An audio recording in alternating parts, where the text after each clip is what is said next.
There's a lot of good credit cards out there, but it can be kind of tough to pick and choose the right ones. So in this video here, we're gonna make things easy by going over what I think are the 7 best credit cards right now in 2024 for anyone, whether you prefer to earn points and miles for travel or just straight up cash back. And I've actually got 3 honorable mentions that I wanna include here as well, which means that we've got 10 credit cards in total to cover here in this video. So as always, let's just go ahead and get right into it. Now for credit card number 1, we're gonna start off with a card that I think is by far one of the best no annual fee credit cards on the market for the flexibility that it offers, and that card is going to be the Citi Custom Cash. So the Custom Cash currently has a standard sign-up bonus of $200 cash back after spending $1,500 in the first 6 months of account opening, but if you go ahead and read the fine print there, that offer is actually going to be fulfilled as 20,000 Citi thank you points, and those 20,000 points can later be turned into $200 of cash back, or you can potentially even get more value out of those points in some other different ways, which I'll talk about later on. Now, the main feature that makes the Citi Custom Cash such a great credit card is going to be the fact that it earns 5% cash back, really 5 points per dollar on whatever your top eligible spend category is every single billing cycle for up to $500 spent. These categories include a lot of really common expenses like restaurants, gas stations, grocery stores, and more. So basically what some people like to do is they just pick one of those 10 eligible categories that qualify for earning that 5x back, and then they only use this card for that one thing. And so by doing that, they basically just lock that in as their highest spend category by default to earn 5x back on whatever that was. Personally, I've been using this as my dedicated gas credit card to earn 5x back on gas for the past couple of years now, but some other people out there might like to have this as their grocery card or their dining card instead to earn 5x back on those areas. So again, lots of flexibility here, and honestly, the Citi Custom Cash just works really well for anyone in either a travel setup or a cashback setup. Next, for credit card number 2 on this list, we've got something that's going to be much more travel focused and comes with a bunch of nice benefits as well, which I think might appeal to a lot more people, and that is going to be the Capital One Venture X. So this premium travel credit card has a $395 annual fee, and to some people that might sound a bit high, but when you go ahead and compare it to other competitor travel cards like the Chase Sapphire Reserve and the Amex Platinum card, which can cost hundreds of dollars more, it's really not that bad. Now, the real advantage the Venture X has over those other premium travel cards is the fact that every year you get a $300 travel credit for travel that you book through Capital One. And then on top of that, beginning on your first account anniversary with this card, you're also going to get a 10,000 mile anniversary bonus, which is worth $100 at a minimum. Now, if you've watched any other YouTube videos or read any blog posts about the Venture X card, then you're probably familiar with people saying that, yeah, this has a $395 annual fee, but then minus $300 for the travel credit and $100 for the anniversary bonus. That basically makes it like Capital One is paying you $5 to have this card. However, even though that math is true, in my opinion, the real reason why people love to constantly talk about those credits is just because those other 2 cards from Chase and American Express either have way too many credits with the average person not getting enough value from those and not keeping track of those, which is the case with the Amex Platinum, or they just don't have enough credits to fully offset the annual fee, which is the case with the Sapphire Reserve. So the fact that you're completely offsetting the $395 cost on the Venture X with only 2 very easy to use credits or benefits, that is going to make this a much more appealing premium travel credit card to a larger number of people out there. And then the cool thing is that all the other features on the Venture X card can then be enjoyed without worrying about whether you're breaking even or not with that annual fee. Now, in your first year with the Venture X, you can also earn a really nice 75,000 mile sign-up bonus after spending $4,000 in the first 3 months. And the value of those miles can vary just depending on how they're used, but just know that on the low end, you can easily get 1 cent per mile for $750 in value through a number of different options. On the higher end, you can even find ways to double or triple that value for travel by transferring your miles out to a number of really great transfer partners that Capital One works with. And if you want to learn how to get max value for Capital One miles, then I did make a full guide on how to redeem them, so I'm going to go ahead and leave a link to that video down below if you want to check that out after watching this video first. The Venture X is also just a pretty good everyday use type of card because you're able to earn 2x miles per dollar on all other purchases as a catch-all card, which is great. And then you're also able to earn 10x miles per dollar on hotels and rental cars booked through Capital One, plus 5x miles per dollar on flights booked through Capital One. Now, I will say that having to book through Capital One's travel portal just to get those higher multipliers there might seem a little bit annoying at first, just because I personally would prefer if they made it so that we did not have to go through the portal for those higher rates. But Capital One does offer price matching, price drop protections, and the ability to set price alerts in the portal as well. So honestly, I would say that out of all the credit card issuer travel portals out there, Capital One is probably going to be one of the best at helping customers to find the cheapest deals overall, which is a very positive thing. You're also getting airport lounge access on the Venture X card, which includes Capital One lounges, as well as a few other programs like Priority Pass and Plaza Premium. And then you get a global entry or TSA PreCheck credit, no foreign transaction fees, primary auto rental coverage, and a bunch of other travel protections as well. So definitely a great premium travel card if you're looking for something that's going to be low in cost but very high in value. Now, to go along with the Venture X, the third credit card here in this list is another no annual fee card that honestly has way more spending multipliers than it should for having no annual fee, and that is going to be the Capital One Saver One, which is a card that honestly I find myself recommending to a lot of people. So on the Saver One card, you're going to start off by earning a $200 cash bonus after spending $500 in the first 3 months of account opening, but then the really awesome feature here with this card is going to be the fact that it has all these great spending multipliers because you're going to earn 3% cash back on dining, entertainment, popular streaming services, as well as at grocery stores. However, when you pair the Saver One with another Capital One card that earns miles, like the Venture X or even the cheaper $95 per year Venture card, what you can actually do is you can unlock the ability to then turn the cash back that you earn with the Saver One into more valuable miles that you can then redeem over on those Venture cards. Now, the reason you might want to do that is because, again, you can transfer your Capital One miles using the transfer partners that both the Venture and Venture X cards have, where, like I said, you can sometimes get double or even triple the value of your miles depending on how they're used. So essentially, think of those 3% categories as 3x miles per dollar if you prefer to run more of a travel setup instead of just cash back. In addition to those normal multipliers here on the Saver One, there's also going to be some bonus multipliers like 5% back on hotels and rental cars when you book that through Capital One.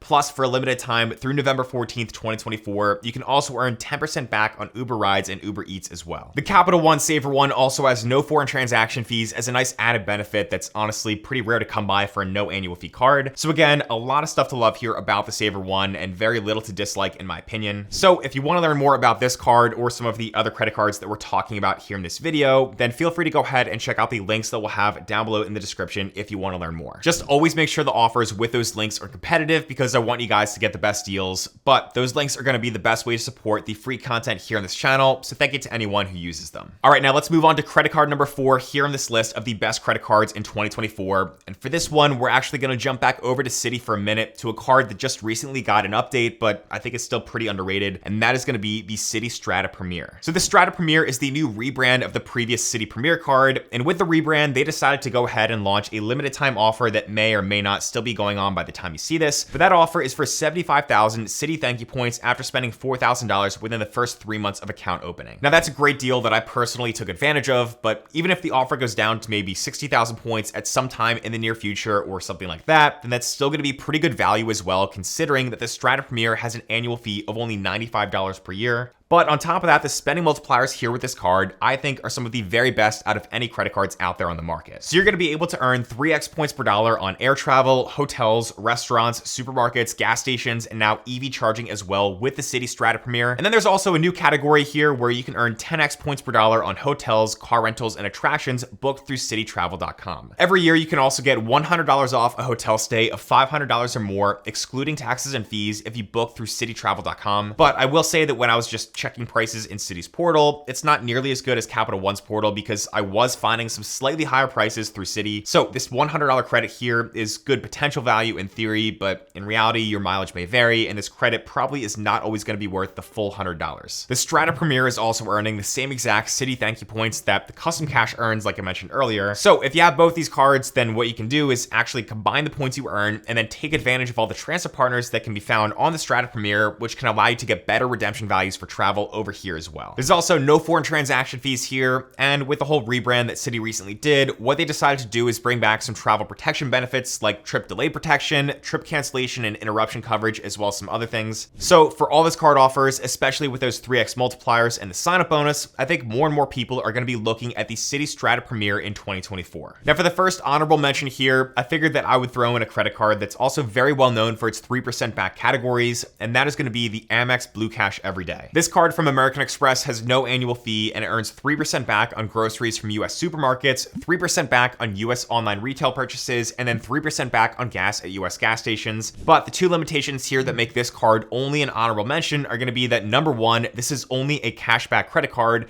and the cashback earned here is only going to be redeemable as a statement credit. And then number two, you're also only going to be able to earn 3% back on your first $6,000 of spending in each category each calendar year. Still though, 3% on $6,000 of spending everything for groceries, online shopping, and then gas could get you up to $540 in cash back before you'd go back down to earning just 1% back. Plus, there's going to be a $200 sign-up bonus after you spend $2,000 in your first 6 months with this card. So overall, this is definitely worthy of being an honorable mention here and something to check out. Now, next on our list here, we're going to go over to the credit card that I think has really just become a huge fan favorite over the past couple of years, and that is going to be the Bilt MasterCard, which is another no annual fee option that honestly I think kind of delivers more value than a lot of other premium cards out there. So the big selling point with the Bilt MasterCard is that you're going to be able to pay rent with it and then earn 1x Bilt point per dollar on that without paying any extra transaction fees that you normally get hit with when you try using any other credit cards to pay rent. You can earn up to 100,000 points per calendar year on your rent payments with this card just by doing that. But then on top of that, you're also going to be able to earn 2x points per dollar on travel and 3x points per dollar on dining, which are two very good categories to have. But then the one small negative with this card is that you do need to make sure it's being used at least 5 times each statement period in order to keep the points that you earn. However, paying rent does count as one of those 5 transactions, and one really awesome feature here is that on the first day of every single month, Bilt runs a promotion that they call Rent Day, where you can earn double points on pretty much everything except rent. So that means 6x on dining, 4x on travel, and then 2x on everything else on the very first day of every month. What a lot of people like to do with this is they just set up their subscriptions to get charged on the first day of the month, because that way they'll earn those 2x points per dollar on that, which then helps them to hit that 5 transaction requirement with automatic recurring expenses. Or they might even try to just wait until the first of the month for Rent Day to then earn even more points when booking travel or going out to dinner or something like that. Now, Bilt points, I'd say, are actually going to be the most valuable out of any points currency as long as you plan to redeem those points for travel. And the reason for that is because of the huge list of top tier transfer partners the Bilt has, including Hyatt and a whole bunch of others. So yeah, the Bilt MasterCard is definitely going to be a no-brainer card to have if you're a renter, and I did a full review of this credit card that you can go ahead and check out at the link down below if you want to learn more. All right, now next we're going to move on to a card that I think everyone out there should have as a part of their wallet just because of how many ways it can earn 5% back, and that is going to be none other than the Chase Freedom Flex. So to start off, the Freedom Flex has had a number of different sign-up bonuses lately that you might be able to find over on Chase's website, because I don't actually have any links to them right now. But I've seen offers like 5% back on groceries for your first year, plus $150, and even some offers that are higher than that as well. Now, the main feature on the Freedom Flex is that every single quarter, Chase is going to announce different categories where this card here is going to earn 5% back on up to $1,500 of spending that quarter. And these categories in the past have included things that are really good, like grocery stores, restaurants, gas stations, Amazon, PayPal, and a bunch of other high areas of spending like that. So for example, in the second quarter of 2024, we had Amazon, hotels, and restaurants earning 5% back. So if I managed to spend up to $1,500 between April and June of this year across any one of those categories, then with the 5% multiplier there, I'd be able to earn up to $75 back, which is great for a no annual fee card. However, when you read the fine print, you're actually going to be earning Chase Ultimate Rewards points here on the Freedom Flex that you can then turn into cash back if you want to. So in reality, 5% back in this card is really going to be earned as 5x Chase points per dollar. Or if you save up all those points that you earn here on this card, then you can actually combine those points with certain other Chase credit cards where you can then redeem those points for more valuable things like travel in the future. So I'm including the Freedom Flex here in this list because as a standalone credit card, earning 5x back and rotating quarterly categories with a strong sign-up bonus is awesome. Plus, you can also earn 5x back on travel booked through Chase and then 3x back on dining in drugstores as well on top of that. So for anyone out there, this is just going to be a very, very great credit card to recommend. But when you combine the Freedom Flex with the next honorable mention that I wanted to quickly talk about here in this video, which is going to be the Chase Sapphire Preferred, like I said, you're going to be able to turn all the points you earn from the Freedom Flex into even more value for travel. So the Sapphire Preferred has a $95 annual fee and then a standard sign-up bonus of 60,000 points after spending $4,000 in the first 3 months, with some limited time offers that come up from time to time. And then this card also earns 5x back on travel booked through Chase, 2x on any other travel, 3x on dining, 3x for online groceries only, and then 3x for select streaming services as well. So the sign-up bonus is great on this card, but then the spending multipliers are kind of just okay, which is why I decided to just keep it as an honorable mention here in this video. But again, the real reason I had to mention it here is just because of the ability to use the Sapphire Preferred as sort of just a hub where you can keep all your Chase points that you earn across multiple other Ultimate Rewards cards. Then with all those points you save up under the Sapphire Preferred, this card is going to be able to unlock a number of really great transfer partners as well. That includes Hyatt, which is just a really super easy and super consistent transfer partner to get good redemption value. Also, if you're more of just a beginner to using credit card points, then the Sapphire Preferred has another feature that gives you a 25% points boost when booking travel through Chase's portal, which isn't always as good as transferring points. But again, it is a very good option here for beginners because it's very easy to see how much money you're actually saving by redeeming points instead of using cash. Then to complete the whole Chase trifecta, the third honorable mention here for this video that pairs very well with the Sapphire Preferred and the Freedom Flex is going to be the Chase Freedom Unlimited. This card also has no annual fee, and honestly, it's pretty similar to the Freedom Flex with some of its spending multipliers. However, instead of the rotating 5x categories on the Freedom Unlimited, you're going to be earning 1.5% back, really 1.5x Chase points per dollar in the all other spending category, which makes this a good catch-all card. Normally, there's other credit cards out there that earn 2x back on everything, and so I'm going to be keeping the Freedom Unlimited as just an honorable mention here for this video because I really wish that this card earned 2x back as well. But sometimes some people might be okay with only getting 1.5x back on this card if they're just trying to earn more Chase points for Hyatt stays by, again, combining the points earned here on the Freedom Unlimited with a card like the Sapphire Preferred. Now, on this list of the best credit cards for 2024, there's another card that I just had to include again this year for its ability to earn 5% back on a wide variety of purchases.